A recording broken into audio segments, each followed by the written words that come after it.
It is your main man Maniac, and in today's video I'm going to be ranking all of the All Valley champions from the Karate Kid movies and the Cobra Kai series.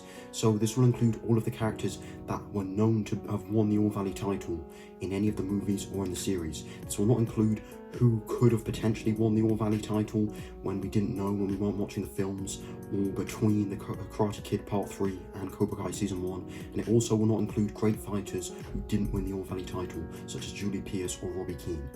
But without further ado, let's hop into it.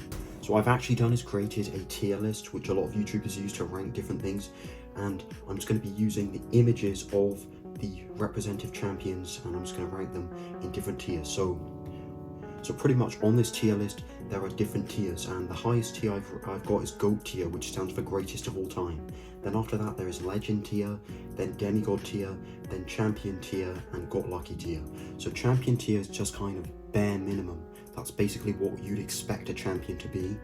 And Got Lucky is kind of, they wouldn't have won under any other circumstances. If this was any other year, they probably wouldn't have won the All Valley title, and they just happened to be lucky that there was no one particularly that good that they were fighting against. So first up on this list, I'm going to talk about is Johnny Lawrence, who's the first champion, as far as I know, in the Karate Kid series. And we definitely know that he won the tournament in 1981 because he lost between, he hasn't won 2 years in a row because Daniel was the only one who has. So I'm going to be using Johnny from one tournament win and from another, and I'll be doing the same for Daniel because I believe they'll have been at different abilities and at different levels when they won each All Valley title. So I'm going to put Johnny, the young Johnny Lawrence from 1981, in champion tier, and this is because I just don't know an awful lot about Johnny, and I'd like to think that maybe he got better as time went on, not worse. Also because in his junior year he never lost a point, but he didn't really say much about the 1981 All Valley win. Also, there just is no scene really of a young Johnny Lawrence that we haven't seen from the Karate Kid Part 1 of Johnny fighting really when he was younger than that age. So there's no real way of knowing how good he actually was at that point. The second All Valley champion who I'm going to be ranking is Darryl Vidal. Darryl Vidal was the first champion to dethrone Johnny Lawrence in the All Valley tournament history. And I'm going to assume that the level he was at when he beat Johnny would have been a somewhat similar level that we see in Karate Kid Part 1 when he's dodging the attacks, which means he was very good at outsmarting people, he's very good at getting the better of people, but when people calculated his moves and kind of were predicting how he was going to mess up, like how Johnny did in the semi-finals, there was no real contest between them. And for that reason, considering he must have done well to beat Johnny because Johnny didn't make it easy on him, that's all we hear from Kreese, I'm going to put him in Demigod tier because he did seem pretty good, and he must have been better than this previous champion Johnny because he managed to beat him. Up third is the 1983 Johnny Lawrence, which is the Johnny Lawrence who was champion before Daniel. And I'd say it's safe to say that Johnny is probably at a similar level as we see in the Karate Kid Part 1 when he beats up Daniel in public and on the beach and everything, but also in his All Valley tournament matches as well. He'd be probably at a similar level than he was. I don't think he really got much worse or better in the 1984 Karate Kid. He just got outclassed by Daniel in that film, and it was also mentality-wise as well. He wasn't in the best place. I'm going to put Johnny Lawrence in Legend tier, which sounds controversial, but I personally believe that Johnny was good. He must have been good to beat Vidal and not lose a single point in that fight, so I believe that he is in Legend tier for that reason. The next All Valley champion is Daniel LaRusso, the first Karate Kid Part 1 Daniel LaRusso in 1984. And you could say got lucky with the crane kick, but I personally believe you've got to give credit to Daniel considering he hadn't even learned karate. He only started taking karate lessons from Mr. Miyagi that same year that he took the All Valley fight. So it's only in a matter of months that he managed to get to a level that he was capable of beating this Johnny Lawrence who never lost a single point in his junior year. Now, I do believe that Daniel did get partly lucky. He got partly unlucky as well due to the illegal contact from Bobby and Kreese trying to win at all costs. But I believe he is in Legend tier. I don't believe that he is necessarily the greatest All Valley champion of all time. Well, he kind of was, to be honest, but I guess I could put him in GOAT tier for that reason. But I personally believe that this Daniel was better than the next Daniel.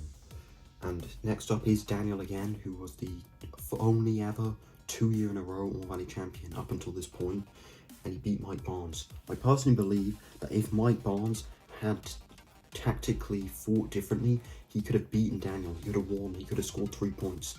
I believe that the fact that the fight went on for so long meant that Barnes was kind of tired. And sometimes if you do something for a very long time, you mentally give up, and then you're just not really, your head and your mind isn't in it, and you're not in it to win it. And I believe that's kind of what happened to Mike Barnes. Also, the strategy of winner point, loser point just wasn't very efficient and effective at beating someone like Daniel in the tournament. And the sudden death, I think, was a big deciding factor on why Daniel won. If it was a 3 points to win and Daniel had to score 3 points against Barnes, I'm not sure if he would have actually won.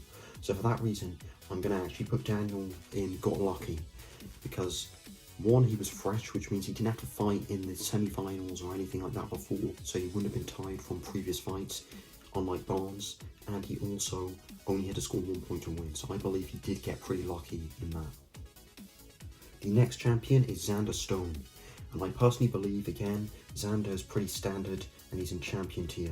I don't know how good the other competitors were in the tournament, because again, it's like it didn't even happen or it didn't exist, because as viewers we only see what happens during the timeline of the shows and the movies.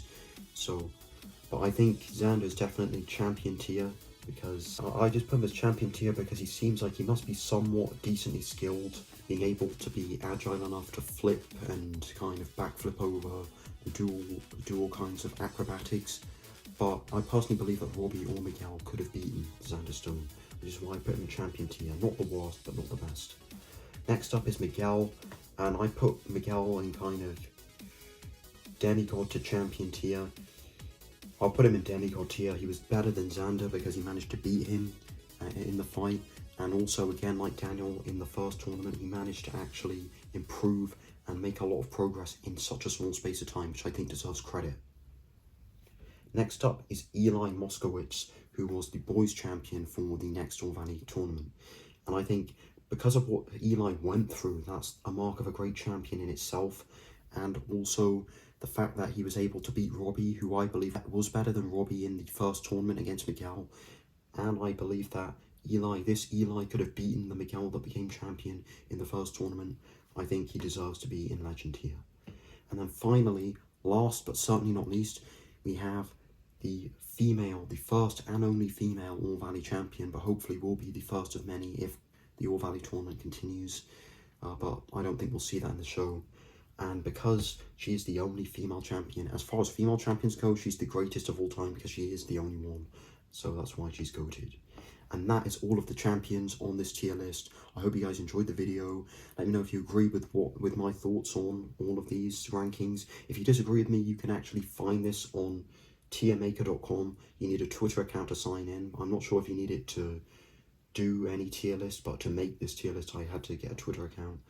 But you can feel free to try this yourself, and I'd love to hear what you personally believe the rankings should be if you disagree with me, or you can reach out to another Cobra Kai YouTuber and ask them to do a similar thing. But it's been your main Maniac. I hope you enjoyed this video. It took me quite a bit of effort to make this tier list, so if you enjoyed this video, I'd really appreciate if you left a like. But apart from that, that's all I have to say for now, and I'll see you guys in the next video. Remember to stay amazing. Bye. I'm feeling me now, you looking to go, want you to stay. We could go, skip the makeup, my happy today. I know you've been shy, but look at my eyes, I know you won't stay. So what do you say? Wake up my